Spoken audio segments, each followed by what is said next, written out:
Right breaking చూస్తున్నాం. రాష్ట్ర ముఖ్యమంత్రి చంద్రబాబు నాయుడు నెల 16వ తేదీన ఢిల్లీకి వెళ్లనున్నారు. ఆయన 17వ తేదీన ప్రధానమంత్రి నరేంద్ర మోదీని కలిసే అవకాశం ఉందని అధికార వర్గాలు తెలిపాయి. అమరావతి పునర్నిర్మాణం, పోలవరం ప్రాజెక్టు, వెనుకబడిన జిల్లాలకు నిధులు, రుణాలపై చర్చించబోతున్నట్లు సమాచారం అందుతోంది. ఆయనతో పాటుగా మరికొంతమంది కేంద్ర మంత్రులు కూడా వెళ్లనున్నారు. అధికారం చేపట్టిన తరువాత చంద్రబాబు 3 సార్లు ఢిల్లీకి వెళ్లారు. ప్రధానమంత్రిని కలిసి పలు అంశాలపై చర్చించారు. నీతి ఆయోగ్ సమావేశంలో కూడా పాల్గొన్నారు. కొద్ది రోజుల్లోనే ఆయన మళ్లీ దేశ రాజధానికి వెళ్లటం ప్రాధాన్యతను సంతరించుకుంది.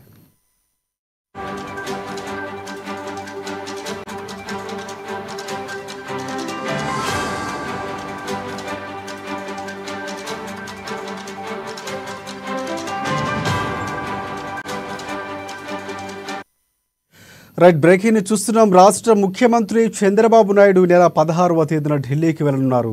ఆయన 17వ తేదీన ప్రధానమంత్రి నరేంద్ర మోదీని కలిసే అవకాశం ఉందని అధికార వర్గాలు తెలిపాయి.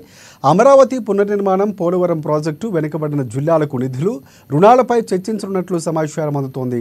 ఆయనతో పాటుగా మరికొంతమంది కేంద్ర మంత్రులు కూడా వెళ్లనున్నారు. అధికారం చేపట్టిన తరువాత చంద్రబాబు నాయుడు 3 సార్లు ఢిల్లీకి వెళ్లారు. ప్రధానమంత్రిని కలిసి పలు అంశాలపై చర్చించారు.